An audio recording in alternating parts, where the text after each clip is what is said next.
Following is a completion of our physical assessment lecture. There were still some slides that I wanted to make sure I got through and discussed and kind of made you aware of specifically so that we have completed a full body assessment on children.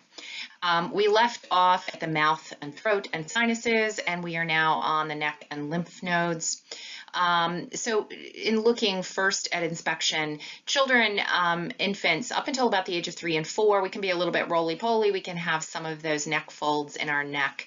And as we get older, that will stretch out and give us an easier time of assessing neck and lymph nodes. Remember, head control is around 2 months of age. In terms of palpating nodes, trachea, and thyroid gland, it is done the exact same way as we learned in health assessment. Lymph glands, as you can see, they are the same locations for children. We palpate them in the exact same fashion as you learned in health assessment. Range of motion is important for us to take a look at, and I have 2 pictures here. Torticollis is a limited horizontal neck range of motion, and I've put a picture there for you. So there's a persistent head tilt. And you will note it. It always holds their head that way, something that needs to be evaluated if it is noted early on. The Brudzinski sign is pain with the flexion of the neck to the chest, and you can see that picture right to the left of the slide. That is a significant sign of meningitis, and something we do check for if we are concerned about that. Assessment of chest, respiratory status, and lungs. Obviously, we are inspecting the rib cage in children like we would with the adults. So when we first are doing an inspection, we will look.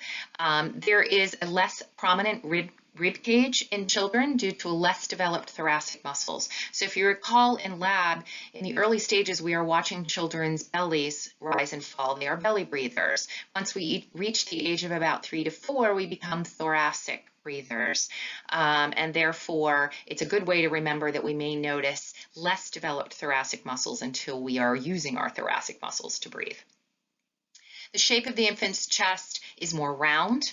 At about age 2, it becomes more oval and more like you and I would have. There are some chest deformities. Pectus carinatum is a funnel chest, and I have a picture of that at the top. Pectus excavatum is a pigeon chest, and I have that at the bottom right. And then scoliosis is something we see a lot in pediatrics, unfortunately, and that is that S curve of the spine, and those x-rays show pre-surgery and post-surgery with all those rods and screws in there. Continuing on to inspection, we are watching for movement. So remember, we are belly breathers as infants and young children up until about the age of 3 to 4, and we observe and feel abdominal rise and fall. Respiratory effort, infants and young children will use thoracic muscles when they increase work of breathing. All right. As we all get older, we tend to use our abdominal muscles, so it's the reverse. There is no pressure breast tissue development until puberty. Although we do notice occasionally in young boys gynomastia or gynecomastia, which is a unilateral or bilateral enlargement of breast tissue noted, and we do notice it as they're entering puberty. It eventually will go away when they reach full sexual development. The picture that I have to the left there, you can see the rib cage in that infant at the top, and then those arrows there that indicate that slight tugging, that is retractions. And that's what that would look like in children. Vital sign ranges, we went over this in lab, but I do want you to know respiratory rates. I do want you to know vital sign ranges. It is important for you to know for class, and it is clinical as well as it is for the NCLEX exam. Palpate, you would do the same as an adult if warranted. Percussion, we don't do much at all. And auscultation, we use 6 sites on the chest and 14 sites on the back. So we've got smaller bodies, we do less locations. Crying can make it very difficult. We talked about this in lab. Best time to do it is when the infant is sleeping. And these are pictures of where we do our sequencing. And you can see the 6 on the front and the 14 on the back. Assessment of the heart, inspection is the same as for an adult. Palpation, we do not feel peripheral pulses in the radial pulses or the feet, pulses in the feet. We will look for infants in the femoral and brachial arteries. Those are what we palpate. As we grow and develop age 3 to 4, we can begin to move. We do listen apically for heart rates, and we do a full minute because there can be irregularities in children, and it's not uncommon to see those irregularities as children reach about the age of 3 to 4, and we start to see that go away. We will listen and auscultate for any murmurs, any arrhythmias, the same type of thing. Remember, the heart and the lungs are very close to the surface of the skin in children, so we actually can hear things very clearly, but we can also hear things resonate very greatly because everything is so close. They don't have a lot of adipose tissue, so it makes it a little easier to hear everything, which can be a good thing and a bad thing. There are normal heart rates, please know them. Remember, they are ranges. It's a fluid range. Blood pressures, want to do it when they're quiet. We need to do the right size cuff. We talked about this in the lab. This should not be anything that I need to continue to belabor on this particular slide. Abdominal assessment, again, same as how we went about it when we learned it in health assessment. We look for the shape, and if it's a sunken abdomen, that can be a sign of potential dehydration. We look at the umbilicus, is it midline? But in some infants, we will actually have an umbilical hernia. That is something we will track and follow, and usually resolves itself by about 4 years. The picture on the left is an infant with an umbilical hernia. We measure the abdominal ring, or the ring where that abdominal tissue is poking through, and we watch for that particular ring getting smaller. Rectus muscle is the separation of the rectus abdominis muscle, and you can see that on the bottom. You can see the prominent midline. So we will watch for that. We will occasionally see that, monitor over time, and increasing that strength may help that resolve itself. Otherwise, everything else is exactly the same as in our health assessment for adults. One thing to remember when you are auscultating bowel sounds, you need to be able to hear them and listen for at least 5 minutes before you can say they are totally absent. If the kid is quiet, that is the best time. We rarely percuss. If we have to, we will with a more cooperative child, and we try to palpate when the infant is on labs. I tend to listen to the lungs and the heart, and then I kind of sneak my stethoscope down without the child even really realizing that I'm moving it down to the abdomen to listen to their bellies. And that's what I'll tell them eventually if they ask. I don't, because then they'll start to tell me it tickles, and that could make it a little bit harder for me to get done what I got to get done. Genitalia and the perineal areas, remember, these can be very invasive, especially in that age bracket where we're in the phallic stage, potty training stage, where we are very concerned about those kids, and not the potty training stage, but the masturbation stage is what I like to call it. So remember how we do that. If we can do it on the parent lap, we will. For females, inspect for inflammation, excoriation. Sometimes we note bubble baths. They are not a healthy thing to have. A lot of little kids like to use them. Parents put them in to get them to take a bath, and then they can actually cause some irritation, and we need to watch for that, as well as signs of sexual abuse, and you can see those there on the slide. In males, we are looking at the penis and its development. If they are circumcised or uncircumcised, do they understand how to retract the foreskin and replace the foreskin after cleaning? That's very important. We often notice in little girls and little boys, we may notice an increase in urinary tract infections during the stage where they have now learned to potty on their own, but they don't necessarily use good hygiene. Young girls need to be taught front to back, and little boys, especially those who are uncircumcised, need to understand how to retract the foreskin, clean, and replace the foreskin. Oftentimes what you'll hear on the floors is nurses, we will say if a child comes in with a UTI, it's either a little girl who's not wiping properly or a little boy who's not circumcised.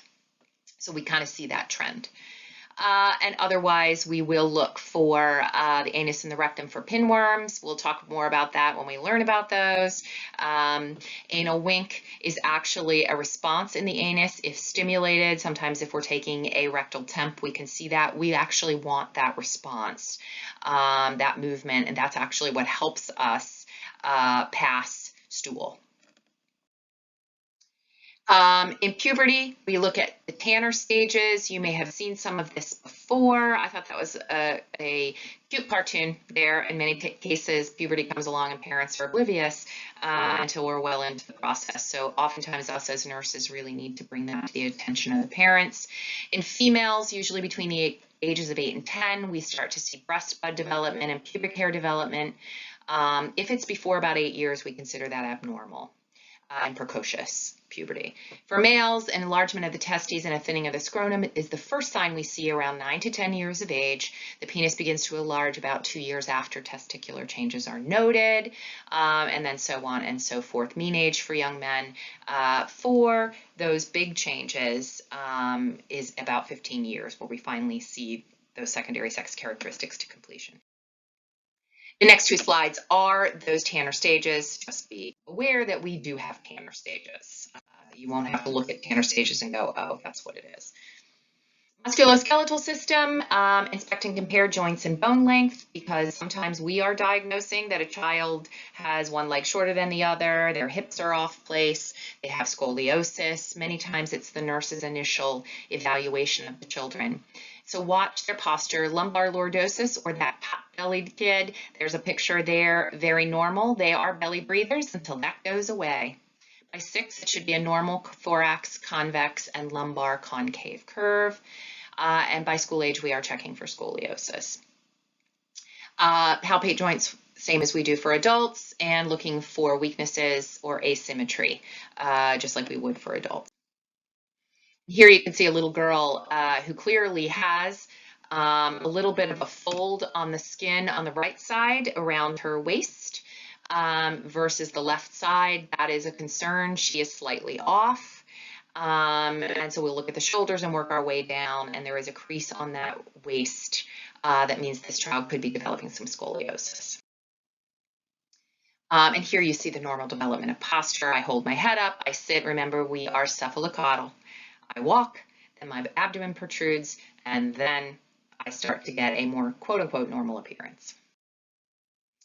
Musculoskeletal, really not a whole lot that is different. Polydactyly we will sometimes see in the newborn nursery, and that is extra fingers. Syndactyly is webbed fingers, so those things can be seen and often are caught very early on in the neonatal stage or right after birth. Watch for palmar creases. We do note that a long transverse crease is noted with Down syndrome. Clubbing, or that angle to the nail bed that we talked about in health assessment, does have an indication of chronic respiratory or cardiac disease. Looking at our lower extremities, we are looking at knee height, hip height, because we do want to see, do we have proper length of legs? Are our hips in alignment, or is our back out of alignment, etc., etc. And there you can see for knee symmetry and height. Finally, legs and feet alignment, we're looking at bones, weight bearing, all of the same things. What I do want you to be aware of is that a toddler, evaluate the toddler for bowed legs. And I have a slide of this coming up. They stand with their ankles together and measure the distance between their knees. It shouldn't be more than about 1.5 inches. Knock knees is they stand with their knees together and measure the distance between their ankles. And when I show these pictures in the next slide, you'll see that that shouldn't be greater than 2 inches. So we are watching for those kids. Sometimes there is some natural development to that, but over time, beyond that toddler stage, we should not be seeing those kinds of things. And there you go. Bow-legged, knock-kneed, and normal. Nervous system, we will check the cranial nerves as needed, but oftentimes we're looking at basically playing some games with the kids and trying to determine what they're capable of through some of those cranial nerves, as well as just basic cognitive functioning. Watch how they're behaving, responding to commands, interacting, speaking, communicating, and how well they're able to hop on one foot, stand still, bend at the knees, and the more we make a game out of it, the more fun it will be. I don't need you to know all the details, I just need you to know, make a game of it, and we can assess the neurologic system pretty easily. There are optic nerves and some ways that you could potentially do it with a child. Finally, looking at senses when infants are young, I'm looking at their sensory function, those primitive reflexes, In addition to those deep tendon reflexes and superficial reflexes we learned in the adult health assessment. So the last few pictures here are these primitive reflexes. So here is a tonic neck reflex or a fencer position, and when a newborn is supine and the head is turned to one side, in response, the extremities on that same side will straighten out. And the opposite side flexes. There's the perfect picture of a tonic neck reflex. These are things we should see. Palmar grasp, we've talked about this. If I stick something in a patient or a infant newborn's palm, the infant will naturally grasp by reflex. Moro reflex we've talked about, or the startle. So if an infant is laying in a bassinet or a crib and I bump it, all the limbs will move and rattle and shake. That is the Moro reflex. We do want to see that in the early stages, newborn. Rooting reflex we have also talked about. When I rub your cheek, you turn to the side and look to eat. Put the bottle in your mouth or breastfeed. Stepping reflex, when held upright with one foot touching a flat surface, the newborn will put one foot in front of the other and almost walks. But this is reflexive. So sometimes parents will think, oh, look what we're doing. No, it's a reflex. And a sucking reflex. If I put something in your mouth or I stick my finger in your mouth, you'll automatically, in the first day of life, you will start to suck on my finger. And we test for that right off the bat, right after delivery. And that is it. We did our Kahoot today, but I did want to make sure I got through the rest of this particular lecture for you.